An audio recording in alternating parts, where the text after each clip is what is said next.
Hello friends, my name is Jimmy and welcome back to the Civil Technology channel. So in this video, we discuss about one of the most important and simple question about the construction industry, and that is how to decide the minimum depth of the foundation. There are so many students, so many non-professional, non-technical people have always doubt how we decide the minimum depth of our building foundation. So and that question also very much important because foundation is the very first step for construction of any type of structure or a building, and we have to take care about everything, especially for a foundation. Okay, so it is very important to clear this doubt from all those people who have not idea how to decide the minimum depth of foundation. So in this video we discuss about this topic very much detail. Okay, so let's start it. So if you are aware to the geotechnical engineering or soil mechanics, then might be there are many formulas available. Using that we can find out the depth of the foundation, but Rankine's formula is one of the most useful formula for finding out the minimum depth of the foundation. So we discuss about the Rankine's formula in this video. Okay, so first of all we understand what is the Rankine's formula, what are the different parameters. Okay, later we discuss about how we decide particular parameter for our site, and based upon that we can calculate the minimum depth of foundation. Okay, so in this image you can see the bottommost layer is our soil. Okay, above that this is the PCC layer. Okay, and above that two steps of foundation. Okay, this is a step foundation, and here is the column. Okay, so here we assume our ground level is just top of our foundation.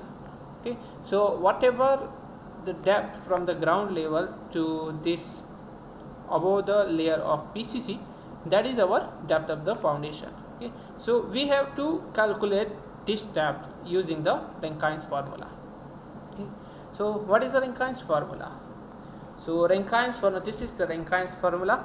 dF, that is the depth of the foundation, will be equal to Q upon gamma multiplied by 1 minus sin theta upon 1 plus sin theta. Okay, so let us see one by one the different parameters.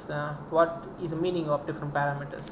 Okay, so as I told, dF is the minimum depth of foundation in meter.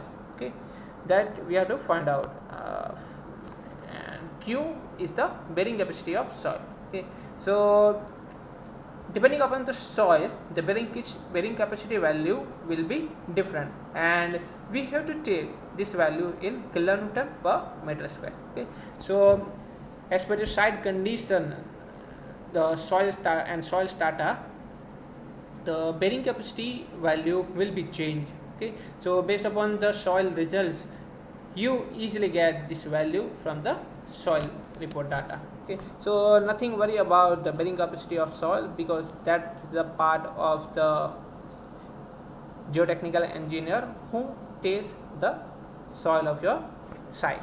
Okay, second parameter, that is the density of soil.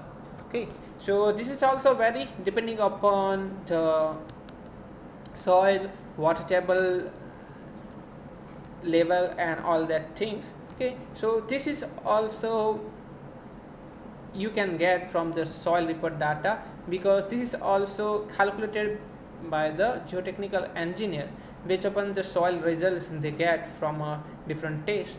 Okay, and this value will be taken as kilonewton per meter cube.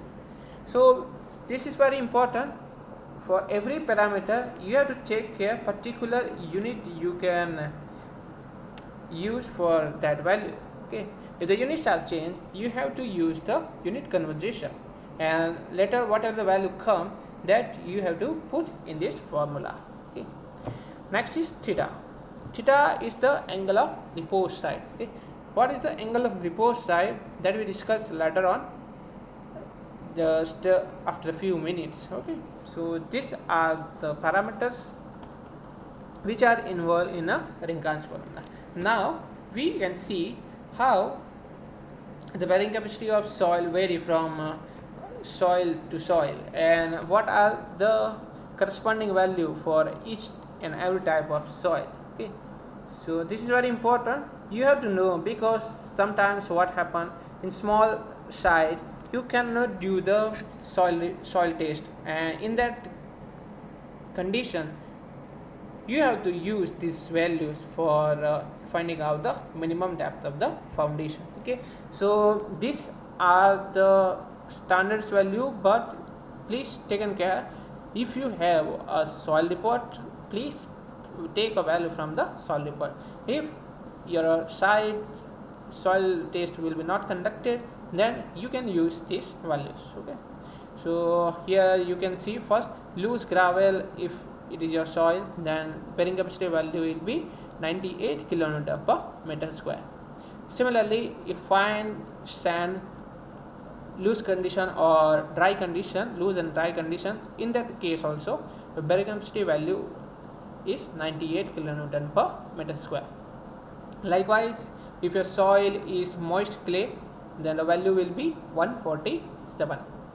For medium clay soil, value little bit higher side, that is 245 kilonewton per meter square. For fine sand and steel, also same value, that is 245.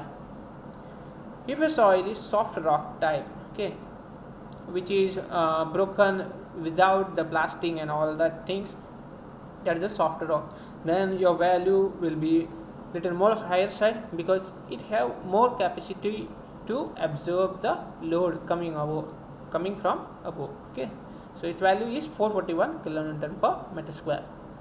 Next is the gravel sand. Gravel sand also we taken the same value, that is 441. Compacted coarse sand, for compacted coarse sand also 441. Hard clay also we taken as a 451 kilonewton per meter square.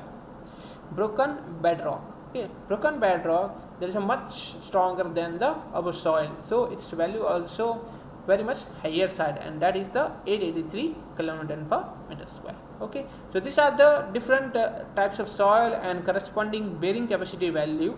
Okay, so if you do know, if your site is not conducting the soil test, then you can use this value for calculating the minimum depth of foundation. Okay, so this way we decide the bearing capacity value. Okay, so how this will come, that is the very different thing, so many things will be involved behind this. So right now don't go much depth how this value comes. Okay, next parameter is the angle of repose. Okay, so angle of repose also, depending upon the soil, this value will be changed. Okay, so for mud soil it is a 0 degree. Okay, first of all let's see what is the angle of repose. Okay, so angle of repose is for every type of soil, it makes some angle like this. Okay, so suppose this is the ground level, okay, horizontal ground, so your soil makes certain angle with the horizontal plane, and that angle is called as the angle of repose side. Okay, and this angle is vary depending upon the soil. So also for a site condition and the soil type, this value you have to take on properly. So now let's see the value, what are the value for the different soil. So if your soil is a mud type, then this repose angle is almost 0. Okay, so we taken as 0. Next is wet clay. If the soil is a wet clay type, it makes certain angle, and that is the 15 degree from the horizontal plane. If your soil is wet earth type, then your angle may vary between the 15 to 17 degree. If your soil is the dry earth type, then your angle vary in between 20 to 30 degree. If your soil is consolidated dry earth type, then the angle of repose value is 30 degree. For dry sand 30 to 35, dry clay 35, gravel 40 degree, dump clay or rubber type soil 45 degree, and a moisture earth, its value is in between the 45 to 50 degree. Okay, so these are the standard, you can say, thumb rule.